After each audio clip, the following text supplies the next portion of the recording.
मुसर्रत खोखर साहब, आप हमारे ही प्रोग्राम में जाहिर दिलावर खान ग्रुप के हवाले से अपनी राय दे चुके हैं कि यह गलती थी कि हम इस ग्रुप की सपोर्ट लेते और हमें इनके हवाले से फैसला करना चाहिए, ये तो हुकूमत ही को वोट दे देते हैं। आज जो कुछ हुआ है उसमें जिम्मेदारी कबूल करती है Pakistan Peoples Party? Leader of the opposition मौजूद नहीं थे जिसकी वजह से ये सब हुआ, वरना ये बिल पास ना होता।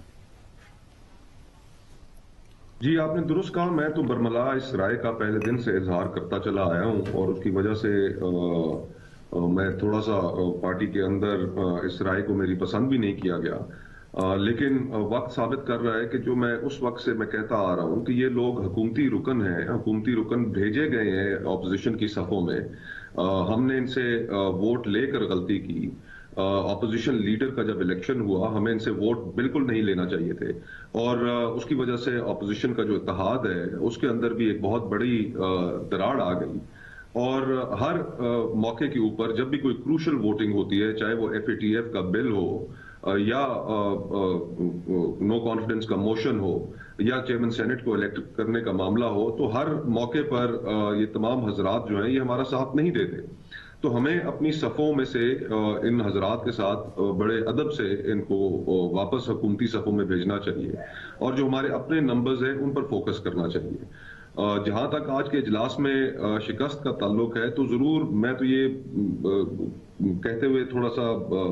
मायूसी के साथ ये कह रहा हूं कि जितनी हुकूमत हमें नजर आ रही है कि वो हुकूमत सही तरीके से नहीं चला रही, ऑपोजिशन भी अपनी ऑपोजिशन की सियासत ठीक तरीके से नहीं कर पा रही। हमें आपस के ना सिर्फ इख्तलाफात दूर करने पड़ेंगे, हमें एक पेज पर आना पड़ेगा, हमें दाएं बाएं देखना बंद करना पड़ेगा और सिर्फ सियासत के ऊपर फोकस करना पड़ेगा कि हम किस तरीके से इस मुल्क के अवाम की इस हुकूमत से, नाअहल हुकूमत से कि जिन्होंने हर शोबाए जिंदगी को तनज़ुली का शिकार कर दिया है, पूरे माशरे को अंधी नफरत और अकीदत में मुब्तला कर दिया है, पोलराइज कर दिया है, महंगाई,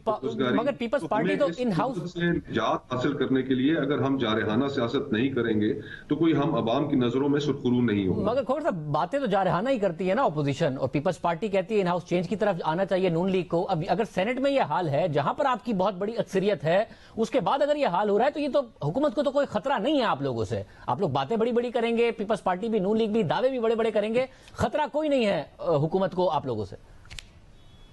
जी, आप दुरुस्त कह रहे हैं। मैं आपसे इत्तेफाक करता हूं कि जो हमारा ट्रैक रिकॉर्ड है वो ट्रैक रिकॉर्ड कोई ठीक नहीं है। हर मौके पर हम शिकस्त से दो चार होते हैं। जहां पर हमारे पास अक्सरियत भी है वहां पर भी हम शिकस्त से दो चार होते हैं और एक दफा नहीं कई बार हो चुके हैं। जब भी हम हुए उसके बाद हमने अपनी सफ़ों में उन लोगों को, जिस तरह चेयरमैन सेनेट का इलेक्शन था, उनके खिलाफ जब नो कॉन्फिडेंस था, तो हमने अपनी सफ़ों के अंदर लोगों को आइडेंटिफाई नहीं किया कि जिन लोगों ने खड़े हुए तो हमारे साथ थे, जब डब्बे के अंदर से वोटें निकली तो कम निकली, हमने उनकी शिनाख्त नहीं की, हमने